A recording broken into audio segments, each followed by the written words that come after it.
यहाँ दी गई जानकारी ज्योतिष पर आधारित है तथा केवल सूचना के लिए दी जा रही है। TV9 डिजिटल इसकी पुष्टि नहीं करता है। यहाँ बताए गए किसी भी उपाय को करने से पहले संबंधित विषय के एक्सपर्ट से निजी तौर पर सलाह अवश्य लें।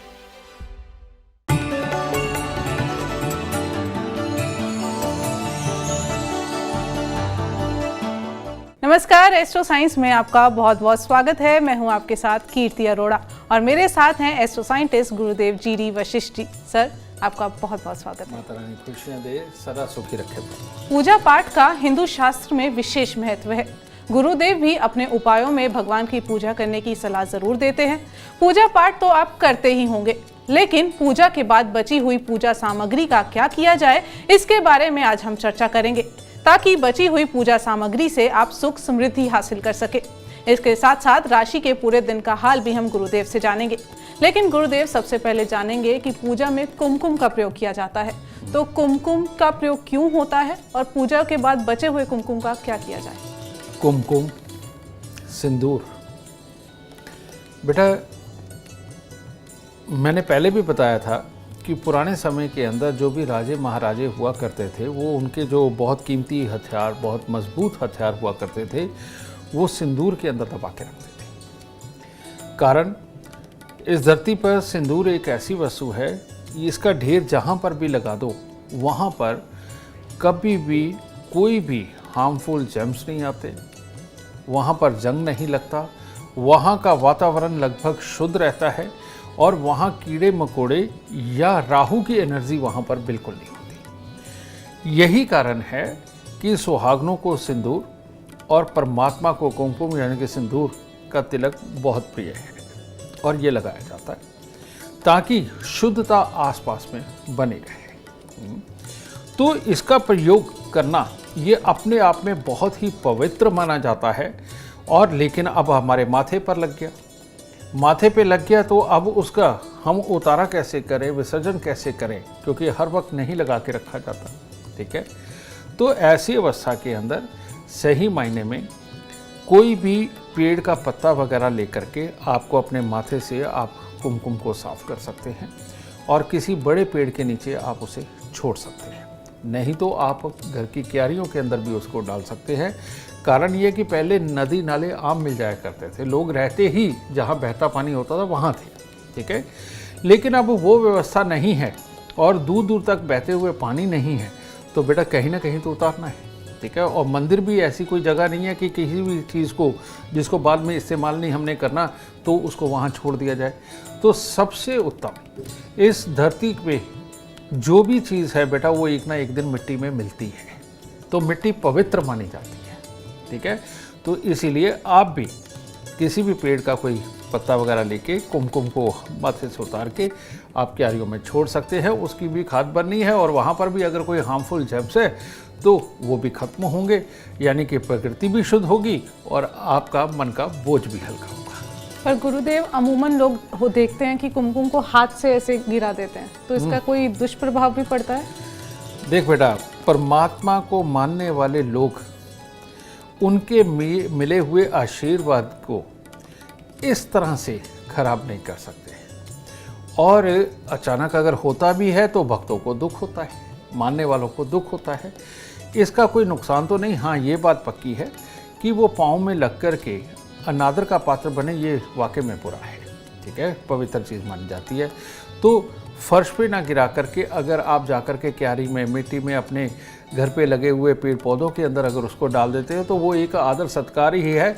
वो मिट्टी में मिल करके ऊर्जा वापस परमात्मा को मिलती है। ठीक है, तो वो सही एक तरीका है।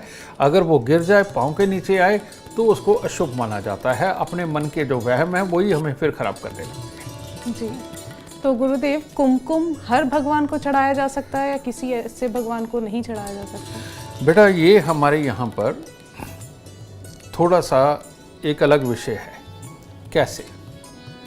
जिन लोगों ने कमाई करनी होती है, जिन लोगों को जोश की ज़रूरत है, जिन लोगों ने बिजनेस करना है, जिन लोगों ने जाकर के गद्दी पे बैठना है और ग्राहकों को बुलाना है, मीठी बातें करके उनको रिझाना है, या फिर जिन्होंने जाकर के पराक्रम दिखाना है, बेटा इनके लिए सफ़ेद चंदन बना है कि सफ़ेद चंदन का तिलक लगाते हैं तो ये चालाकी, तेज़ी, अपना फ़ायदा, सामने वाले का नुकसान ना हो उसको भी सोच जाना और ज़िंदगी को स्मूथ तरीके से मतलब कि कमाने के लिए इस्तेमाल करना, इन लोगों को सफ़ेद तिलक लगाना चाहिए। जो पढ़ने लिखने वाले बच्चे हैं, जिन गुरुओं ने उपदेश देना है, जिन ट्रेनरों ने आगे ट्रेनिंग देनी है, ठीक है, यानी कि जिन्होंने प्रवचन करने हैं, मोटिवेशनल स्पीकर बनना है या जिन्होंने सीखना है, इन लोगों को हमेशा पीले चंदन का तिलक, केसर का तिलक, हल्दी का तिलक ये इनको लगाना चाहिए, ठीक है। और इसके आगे जिन्होंने जंग लड़नी है, पहलवानी करनी है, ठीक है, यानी कि हनुमान जी के जो भक्त करते हैं, ठीक है, ये सब कुछ करना है, उन लोगों को लाल रंग का तिलक लगाना चाहिए। और किसी को भी मोटिवेशनल ऐसी ज़बरदस्त स्पीच देनी हो कि जिसके अंदर माहौल को ठीक करना हो, उन लोगों को लाल रंग का तिलक यानी कि कुमकुम लगा करके तब उनको ये दिन की शुरुआत करनी चाहिए। उससे हर तरह से उत्तम ऊर्जा, उनको परमात्मा की कृपा प्राप्त होती है। गुरुदेव, मेरा आपसे अगला सवाल, आपने अक्सर पूजा में फूलों के महत्व के बारे में हमेशा बताया, तो पूजा में यूज़ होने वाले जो फूल हैं वो भगवान को जो हम अर्पित करते हैं पूजा के बाद, उसका क्या किया जाए, और जो बच गए हैं, जो यूज़ नहीं हुए, उसका क्या किया जाए? फूल, कोई भी आप फूल ले लीजिए, उस फूल की ताकत अलग है और जितनी वो अलग ताकत है उतनी तरह के उनके अंदर अलग अलग मिनरल्स हैं, ठीक है। ये जो मिनरल्स हैं ये अगर पानी में रहें, हमारे खाने में रहे, पीने में रहे, ये उत्तम माने जाते हैं। तो ज़्यादातर कभी भी हम जब परमात्मा पे फूल चढ़ाते हो, अगले दिन उसका नया श्रृंगार करना होता है, तो उसके बाद में हमें ये दोबारा नए फूल चढ़ाने होते हैं, पुराने उतारने होते हैं। तो अब इन फूलों को बहुत ज़्यादा अगर आप संभाल कर कहीं पे ढेर लगा देंगे और वो कहीं पड़े हुए सड़ गए, ठीक है, तो वहाँ पर बहुत तरह के जीवाश्म उत्पन्न होंगे, बहुत तरह से कीड़े मकोड़े उत्पन्न हो जाएंगे, क्योंकि इनके अंदर जीवन देने वाली ताकत है इन फूलों में, ठीक है। तो ऐसी अवस्था के अंदर वहाँ पर उत्पन्न हुए ये जो भी कीड़े मकोड़े जीवाश्म हैं, ये आपके लिए हार्मफुल भी हो सकते हैं, हो सकता है आपकी फिजिक को सूट ना करें, ठीक है। तो ऐसी अवस्था में जब तक ये फूलों के रूप में है, ये बहुत शुभ है, ये आपकी ऊर्जा को बढ़ाने का काम करते हैं। कैसे? जैसे गेंदे का फूल है, गेंदे का फूल जो मैरून कलर का है वो सूर्य बुध मिश्रित है, ठीक है, और जो पीले रंग का है वो बृहस्पति से मिश्रित है, और जो एक ऑरेंज कलर का आता है आप देखते हैं वो मंगल मिश्रित है, समझेंगे।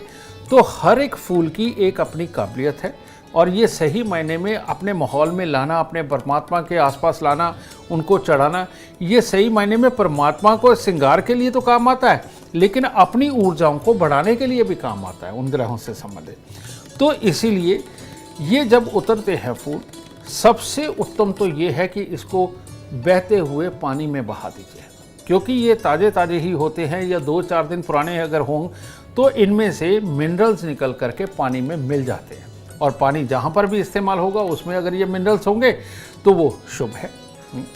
या फिर सबसे उत्तम ये है कि इसको एक ऐसी जगह पहुँचाया जाए जहाँ पर कि खाद बनाई जाती है, ठीक है, ये वनस्पति की जो खाद बनती है अगर वहाँ दिए जाए वो भी बहुत उत्तम है, क्योंकि वो बाद में खाद बन करके हमारे ही खाने पीने के लिए इस्तेमाल होना है, और उनमें ये मिनरल्स की मात्रा एक बहुत अच्छी खाद बनाएगी और हमारे लिए जो खाना पीना उत्पन्न होगा वो ज़्यादा उत्तम होगा। और ये 2 ही तरीके हैं कि एक जगह इकट्ठी करके खाद बनाई जाए। अगर वो खाद आपके खेत नहीं है तो कोई बात नहीं, आपके अपने घर पे पौधे लगाने का शौक़ आजकल सबको है, तो वो अपने घर की क्यारियों में भी उस खाद का इस्तेमाल कर सकते हैं। ये आपके घर की शुभता को और बढ़ाएगा। गुरुदेव, मेरा आपसे अगला सवाल, पूजा में अक्षत हमेशा यूज़ होता है, तो अक्षत का क्या महत्व है पूजा में, और पूजा के बाद अक्षत का क्या किया जाए? पहले तो बेटा मैं ये बता दूं कि अक्षत का मतलब क्या है। अक्षत का मतलब ये है जो कभी खत्म ना हो, समझेंगे ना, अजर अमर लगा लीजिए। तो ये अजर अमर क्यों है? अक्षत यानी कि चावल, चावल का दाना एक ऐसी मतलब आप कह लीजिए रोप है, पौधा है जो कभी खत्म नहीं होता। और अक्षत यानी कि एक चावल के दाने से बहुत सारे अक्षत बनाए जा सकते हैं, ठीक है, बहुत सारे चावल उगाए जा सकते हैं।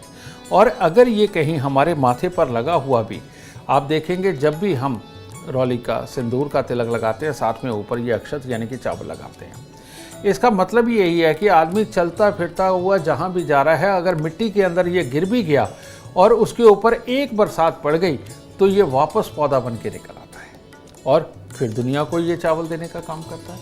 अब वो चावल या वो पौधा, ये छोटे छोटे जो जीवाश्म होते हैं, जो छोटे छोटे कीड़े मकोड़े होते हैं, इनके काम आता है, क्योंकि वो भी तो पौधे खा के ही जिंदा रहते हैं, ठीक है ना। और कोई भी पेड़ हो, कोई पौधा हो, कोई फूल हो, हर किसी का एक अपना पराग यानी कि अपना शहद होता है, ठीक है। तो इनका भी होता है, इनके अंदर भी ऊर्जा होती है और जीवन दायिनी ऊर्जा होती है। अगर हम माथे पर लगा करके चलते हैं और रास्ते में ये कहीं गिर जाते हैं तो ये कोई अनादर नहीं है, ये सृष्टि को बढ़ाने का एक नियम बनाया गया है। और छोटे छोटे हमारी संस्कृति के अंदर इस चीज़ का ख्याल रखा गया है कि हमारे आसपास में बहुत सारे कीड़े मकोड़े भी होते हैं, वो भी अगर भूखे ना मरे तो वो ज़्यादा अच्छा है। इस चीज़ को सोचते हुए इस अक्षत को माथे पर लगाया जाता है। चलते फिरते अगर ये मिट्टी में गिरते और उसके ऊपर पानी पड़ता है, ये पौधा बनता है। इससे धरती पे हरियाली भी बनी रहती है और कीड़े मकोड़ों का पेट भी भरता है। तो इतनी महीन सोच रखी है हमारे पुराने साइंटिस्ट यानी कि ऋषि मुनियों ने, जिन्होंने ये संस्कार बनाए। तो गुरुदेव, जो अक्षत बच जाए उसका क्या किया जाए? जो भी अक्षत आपके बच जाते हैं उनको बहुत अच्छा है कि बाहर आप जा कर के, जहाँ कहीं पाँव ना पड़ते हों, वहाँ साइडों के ऊपर आप मिट्टी के अंदर अगर इनको डाल दे, रोप दे, तो वो ज़्यादा उत्तम है, या इसे बहते पानी के अंदर बहाना, वही सबसे उत्तम है। तो कुछ लोग होते हैं गुरुदेव, वो खाने में इसे मिला देते हैं, जो बच गए हैं, जैसे कटोरी में हल्का थोड़ा सा बच गया तो उसको खाने वाले चावल में मिला देते हैं, ये सही है? बेटा, ये सही भी है, लेकिन अगर पूरी तरह से सिंदूर के अंदर रंगे हुए हों, ठीक है, तब शायद हम खाने में ना मिलाएं तो ज़्यादा अच्छा है। उसका कारण ये है कि सिंदूर बहुत बड़ी ताकत है। सिंदूर लगाना बहुत उत्तम है, लेकिन सिंदूर खाना जहर की तरह है, ठीक है। तो इसीलिए अगर हल्दी लगे अक्षत है, चंदन लगे अक्षत है, तो कोई प्रॉब्लम नहीं, आप उन्हें खाने में मिला सकते हैं। लेकिन सिंदूर लगे अगर अक्षत है तो उनको आप किसी क्यारी में बोए, वही ज़्यादा उत्तम होगा। गुरुदेव, मेरा आपसे अगला सवाल, पूजा पाठ में यूज होने वाली सुपारी का क्या किया जाए? ये तो सबसे बड़ा सवाल है और सबसे बड़ी शक्ति है, ठीक है। सुपारी, इस धरती पर अगर पूरी तरह से खून को प्यूरिफाई करने की ताकत अगर किसी में है तो वो सिर्फ और सिर्फ सुपारी है। इसीलिए जन्म कुंडली के अंदर अगर मंगल राहु का मेल हो या मंगल दूषित ग्रहों से ग्रसित हो और जिसके कारण आदमी बीमार रहता हो, या मैं सिंपल तौर पे कहूँ कि जिनको एक के बाद दूसरी के बाद तीसरी बीमारी आती है, इन्फेक्शंस आते हैं, इन लोगों को सुपारी ज़रूर दर ज़रूर खानी चाहिए। और इसी वजह से हमारे हर पूजा पाठ के अंदर सुपारी का विधान बहुत ही विशेष महत्वता रखता है। तो इसीलिए सुपारी अगर आप कच्ची नहीं खा सकते, वैसे तो कच्ची ही खा लेनी चाहिए। और अगर मान लो दांत कमज़ोर हैं, आप नहीं कच्ची खा सकते, आप उसको काट के छोटे छोटे पीस में उसको रात्रि में पानी में भिगो दीजिए और सुबह पूरे दिन भर के अंदर थोड़ी थोड़ी एक दो पीस लेकर के उसको खाते रहें। इससे दांतों की मजबूती भी बनती है, हमारे खून भी प्योर होता है और हमारे शरीर के अंदर नसों की मजबूती भी बनती है, और ये बहुत बहुत बहुत ही शुभ मानी जाती है। इसीलिए तो परमात्मा को अगर विराजमान करना हो तो सुपारी के ऊपर कलावा लपेट कर उसको परमात्मा मान करके हम उसे विराजित कर देते हैं, ठीक है। कारण ये कि उसमें खून बनाने की पूरी ताकत है, वो एक तरह का खून ही है, ठीक है। तो प्राण हुए खून जहाँ है वहाँ प्राण हुए, तो प्राण प्रतिष्ठित परमात्मा के रूप में हम सुपारी का इस्तेमाल कर लेते हैं। तो इसीलिए इसको खाने का प्रयोग करना चाहिए, फेंकने का बिल्कुल नहीं। तो गुरुदेव, क्योंकि हमने उसे सुपारी को परमात्मा स्वरूप में हमने स्थापित किया है, तो क्या हम उसके बाद उसको खा सकते हैं या उसको कहीं तिजोरी में रखना चाहिए? बेटा, चावल भोलेनाथ के प्रतीक है, गेहूं सूर्य नारायण के प्रतीक है, ठीक है, अनार ये लक्ष्मी नारायण के प्रतीक है। तो हर फल फ्रूट खाने की चीज़ जो है वो परमात्मा की प्रतीक होती है, उसके अंदर वो परमात्मा का गुण होता है। तो ये खाना ही तो परमात्मा है, ठीक है ना। जो हमारे अंदर है वो परमात्मा है, तो परमात्मा को परमात्मा की चीज़ अर्पित कर दी तो बुरा क्या है, ये तो बहुत ही शुभ है, ठीक है ना। तो इसलिए सुपारी ज़रूर खानी चाहिए। गुरुदेव, मेरा आपसे अगला सवाल, पूजा में लौंग का इस्तेमाल होता है, पहले तो लौंग का महत्व समझाएं और पूजा के बाद अगर लौंग का किया क्या जाए इसके बारे में भी बताएं। मैंने 1-2 एपिसोड में पहले भी बोला है बेटा कि इस धरती पर अगर ऑक्सीजन का कोई सिलेंडर है तो वो है लौंग। ठीक है, पुराने समय में जब लोग बहुत भोले थे, साइंस को पूरी तरह से जानते नहीं थे, तांत्रिक लोग लोगों को मूर्ख बनाने के लिए लोग लौंग का प्रयोग किया करते थे। तो कैसे? अगर आप आग जला दें और लौंग की मुट्ठी भर करके कुछ भी गलत सही बोल करके अगर आप आग पे फेंकते हैं तो आपने सुना होगा फूल वाला लौंग। लौंग वही लेना चाहिए जिसके ऊपर फूल हो। ठीक है, रियलिटी में फूल नहीं, वो एक तरह का ऑक्सीजन का सिलेंडर होता है। जब हम आग में फेंकते हैं तो वो एकदम से ऑक्सीजन भड़कती है और लौंग नाचने लग जाते हैं। ठीक है, तो वो उस चीज़ को जादू मानते थे, जबकि सच्चाई यही है कि उसके अंदर ऑक्सीजन बहुत ज़्यादा मात्रा में है। जिन लोगों को, बच्चों को याद नहीं रहता, जो लोग दिमाग के चुस्त नहीं है, जो कंसंट्रेट नहीं कर पाते, समझ गए, और या फिर हर वक्त उदास रहते हैं, बेटा इन लोगों को ऑक्सीजन की बहुत ज़्यादा ज़रूरत होती है, इन सब लोगों को। और इन लोगों को सुबह, दोपहर, शाम 1-1 या 2-2 लौंग चूस के खाने चाहिए, और वो भी फूल वाले, क्योंकि इसके खाने से सबसे ज़्यादा ऑक्सीजन की मात्रा हमारे अंदर जाती है, हमारी रगें खुलती हैं, और ऑक्सीजन अगर अंदर ज़्यादा अच्छी मात्रा में होती है तो खून का फ्लो भी बहुत शानदार चलता है।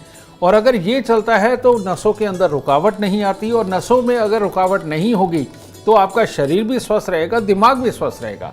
लोग जो अनुलोम विलोम करते हैं वो ऑक्सीजन को अंदर पहुंचाने के लिए ही करते हैं, दिमाग तक ऑक्सीजन पहुंचे इसके लिए करते हैं। और ये लौंग खाने से ये ऑक्सीजन शरीर में और दिमाग में अपने आप पहुंचा देता है, क्योंकि इसके अंदर ऑक्सीजन का पूरा वेग होता है। ठीक है, तो बहुत ही शुभ चीज़ है ये धरती पर, इसीलिए ये भी परमात्मा की पूजा के अंदर खास तौर पे स्थापित किए जाते हैं, परमात्मा को अर्पित किए जाते हैं। और जो भी चीज़ परमात्मा को अर्पित की जाती है वो इंसान अगर खाता रहे तो वो बीमार पड़ ही नहीं सकता, उसका जीवन सुस्त हो ही नहीं सकता, उसका जीवन स्वच्छता से और स्वेच्छा से चलता है और बहुत अच्छा चलता है। गुरुदेव, मेरा आपसे आखिरी सवाल, पूजा या हवन में देखा गया जटा वाला नारियल यूज किया जाता है, उसकी जगह सूखा नारियल नहीं यूज किया जाता, इन दोनों में क्या डिफरेंस है? जटा वाला नारियल ही क्यों? जटा वाला जब नारियल होता है बेटा, जटा वाले नारियल के अंदर शुक्र और बुध इन दोनों की एनर्जी होती है। ठीक है, मैं बताता हूँ कैसे। कि जब हम उसे तोड़ते हैं तो उसमें से जो पानी निकलता है वो शुक्र और चंद्र मिश्रित होता है, जो कि बहुत ही ज़रूरी होता है शरीर के लिए, और उसके अंदर बहुत ज़्यादा मिनरल्स पाए जाते हैं। ठीक है, तो इसीलिए किसी भी बीमारी के अंदर नारियल का पानी पीने को बोला जाता है। और उसके अंदर जो गरी होती है वो गरी, नारियल का तेल, वो जो गरी वो शुक्र ग्रह को इंगित करती है। कहने का मतलब ये है कि वो वसा जो अंदर जा कर के औरत के अंडे बनाने में मदद करते हैं और आदमी का वीर्य बनाने में मदद करते हैं, यानी कि शुक्र का वो पदार्थ होता है। तो ये इसीलिए कि ये प्रसाद के रूप में जब आदमी या औरत इसको ग्रहण करेगा तो वो स्वास्थ्य को प्राप्त करेगा, उसका स्वास्थ्य और अच्छा होगा। इस वजह से जो जटा वाला नारियल जो सूख चुका है, अपने पूरी की पूरी काबिलियत ले चुका है, अपने गुण ले चुका है, तो ऐसी चीज़ को परमात्मा को अर्पित करके प्रसाद के रूप में परिवार को खिलाया जाता है। बच्चे, बूढ़े, जवान सबको नारियल जो परमात्मा को चढ़ चुका हो उसका प्रयोग ज़रूर करना चाहिए, उसकी गिरी ज़रूर खाते रहना चाहिए। आप देखेंगे केरला साइड के अंदर आदमी हो या औरत हो, वो अगर 80-80 साल के भी होंगे उनके बाल सफ़ेद नहीं होते, वो काले रहते हैं, और बालों में इतनी जान रहती है कि घुंघराले भी रहते हैं। वो कारण ही यही है क्योंकि वो नारियल का तेल ही खाते हैं और नारियल का तेल ही लगाते हैं। और आपको एक और बात बता दूं कि दुनिया के अंदर ऐसी कोई क्रीम नहीं बनी जो नारियल के तेल का मुकाबला कर ले। आप इसे खाने में, शरीर पर लगाने में, और जो बहुत सुंदर होना चाहती हैं लड़कियां भी, उनको शौक है, और इवन लड़के भी, अगर वो बाकी के प्रोडक्ट को छोड़ के सिर्फ नारियल का तेल जो प्योर रूप में बनता है कोल्हू से निकल करके, अगर वही लगाए तो आप अपनी क्रीम को पहले लगा के अपने आप को देख लीजिए और उसके बाद आप 2-3 महीने नारियल का तेल लगा के देखिए, आपको पता चलेगा कि इससे बढ़िया क्रीम धरती के ऊपर कोई बनी ही नहीं है जो आपको सुंदर बनाने का भी काम करे। मुझे लगता है अभी आधी से ज़्यादा जनता नारियल तेल यूज़ करेगी। उम्मीद करते हैं आपको आज का एपिसोड अच्छा लगा हो और गुरुदेव की बताई बातें आपके काम बनाएं। और अगर आप जीवन में सफलता चाहते हैं, अपार धन और लाभ चाहते हैं, तो गुरुदेव के बताए उपाय जरूर करें। उम्मीद करते हैं आपको आज का विषय पसंद आया होगा। कल आपके सामने लेकर आएंगे एक और नया विषय जो आपकी कॉम्प्लिकेटेड लाइफ को बना देगा आसान और खुशियों से भरपूर। अगर आप हमारे गुरुदेव से मिलना चाहते हैं या पर्सनल बात करना चाहते हैं तो हमें कॉल करें। हमारा नंबर है 9999900522। आप भी सुख समृद्धि और खुशहाली चाहते हैं और चाहते हैं कि दुखों का अंत हो जाए तो एस्ट्रो साइंस ऐप डाउनलोड करना ना भूलें। फिलहाल समय हो गया है आपसे इजाजत लेने का। आप बने रहें हमारे साथ और हमारे एस्ट्रो साइंटिस्ट गुरुदेव जी डी वशिष्ठ जी के साथ देखना ना भूलें एस्ट्रो साइंस रोजाना सुबह 8 बजे। नमस्कार।